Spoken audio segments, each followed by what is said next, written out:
Bah, en fait, c'est vrai que les influences, c'est une bonne façon de décrire, d'expliquer son travail quand tu fais de la musique.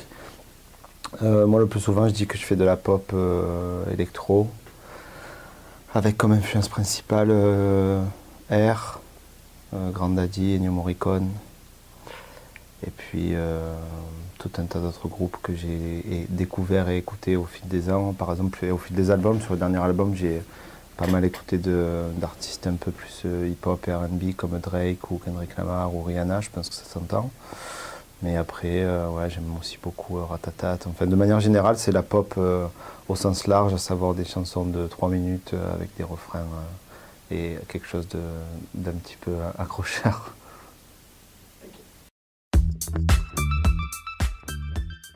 Bah, en fait, on était avec Julia à la fin de la tournée précédente, de l'album précédent, donc With Julia.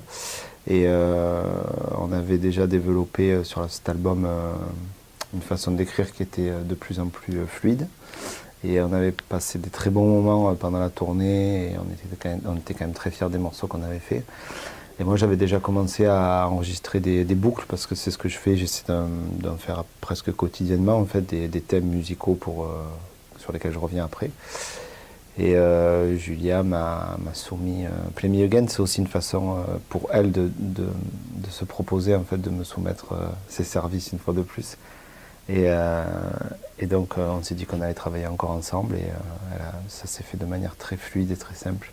Parce que je lui ai envoyé les boucles sur lesquelles j'étais en train de travailler, et elle a commencé à chanter dessus et ça a fait mouche tout de suite comme ça l'avait fait sur l'album précédent. Donc quand ça se passe aussi facilement, il vaut mieux aller droit au but.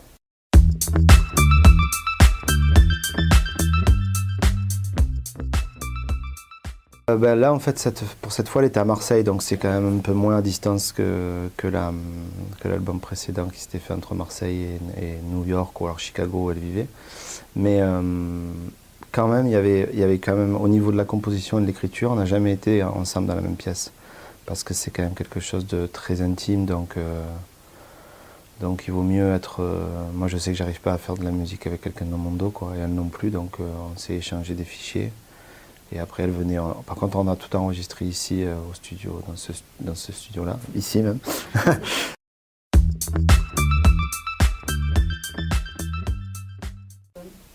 Ouais, je sais pas si c'est vraiment un bon album ou ce qui est nécessaire pour le créer, mais moi je sais que c'est ce qu'il me faut pour arriver à faire de la musique en tout cas. C'est des histoires et des expériences et essayer de mettre ça en musique, puisque il y a des artistes qui arrivent par exemple très bien à se mettre dans la peau d'un personnage et à créer des histoires, mais moi j'y suis jamais vraiment arrivé, donc forcément quand il arrive quelque chose de fort dans la vie, c'est quand même, en plus il y a de quoi raconter des choses en fait, mais avec chaque personne en fait je pense que on peut tous essayer de sublimer un peu les choses qu'on vit et le fait de les mettre en musique, oui c'est ça, parce que c'est pas non plus à l'exact en fait ce qui est décrit dans les albums, mais c'est juste une manière de marquer au fer rouge ce qui s'est passé à une certaine période de ta vie. Et c'est vrai que moi j'ai besoin de ça, de ces expériences, pour essayer de créer, quoi. Déjà on fait la tournée là, c'est quand même le plus important pour l'instant, parce que ça nous a pris beaucoup de travail. On croit toujours que l'album c'est une fin en soi d'arriver à finir l'album et de se dire bon ça y est maintenant je suis tranquille pour 2 ans. Mais surtout il faut enchaîner tout de suite avec la tournée. Et c'est presque autant de travail puisqu'il faut bien réadapter les morceaux sur scène et faire en sorte qu'il n'y ait pas trop de longueur, mais qu'il y ait quand même des plages où les gens se laissent un peu aller et tout. Donc ça nous a pris pas mal de temps. Et la tournée, j'espère surtout qu'elle va nous amener le plus loin possible et le plus longtemps possible.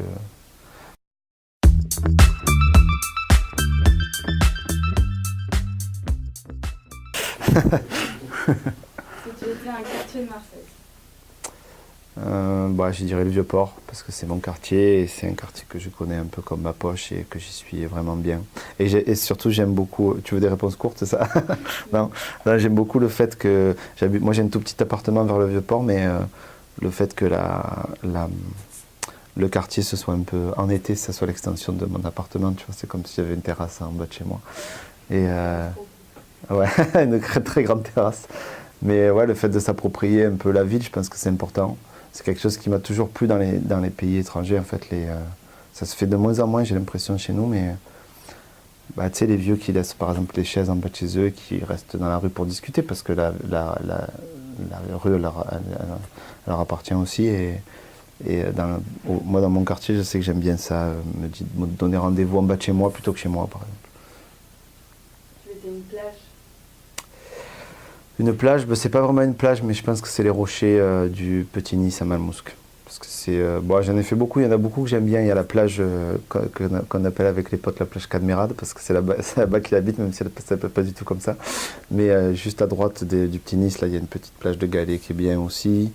Après, il y a le Prophète, les Catalans et tout, ça m'arrive d'y aller, mais non, mon endroit préféré, je pense que ça reste quand même les rochers de Malmousque, parce que du Petit Nice, parce qu'il y a un côté un peu sauvage, qui fait que ce qui est hallucinant quand même, c'est que quand tu es dans l'eau, ou si tu regardes pas la corniche derrière toi, tu as vraiment l'impression d'être sur une île déserte en fait. Moi, c'est ça qui me fait halluciner à chaque fois que je vais là-bas. Tu étais un marché. Malheureusement, je vais pas trop au marché. Je fais pas trop de courses, je me fais pas trop manger. Mais je dirais le marché de... J'hésite entre celui de la Plaine et celui de Noailles. Mais peut-être celui de Noailles, c'est quand même le plus typique. Ou c'est quand même celui dans lequel tu peux vraiment aller, même juste pour une expérience touristique et sociale, en fait. Juste pour te dire, je vais au marché, comme tu pourrais aller voir le bord de mer, en fait. Tu étais une balade à Marseille. Une balade, ouais, je vais un peu me répéter, mais je pense que c'est quand même la corniche le plus beau. Et c'est pas vraiment une balade parce que c'est quand même un peu, t'as l'impression quand tu marches que t'es quand même en bordure d'autoroute, parce que les gens vont très très vite en voiture. Mais c'est une balade en scooter, alors on va dire. Voilà, balade en scooter sur la corniche, c'est vrai que il y a rien de plus beau, je pense, à Marseille. Un bar. Un bar, c'est compliqué parce que j'ai mes entrées et mes habitudes dans les bars qui sont en bas de chez moi, que ce soit le Phonographe, l'Horloge, le Pointu ou le Polycarpov. Donc je vais faire attention. Je peux pas en nommer qu'un sur les quatre, ou la Dame Noire même aussi. Donc je peux pas en nommer qu'un parce que sinon je vais me faire des ennemis. Tu étais une salle de concert. Salle de concert, bah, je dirais le Poste à Galène parce que c'est là que j'ai fait mon tout premier concert. Et après, bon, il y en a eu d'autres, hein, l'Espace Julien, le Silo et tout ça, mais le Poste à Galène, forcément, à chaque fois que j'y vais, je me dis que c'est quand même là que tout a commencé.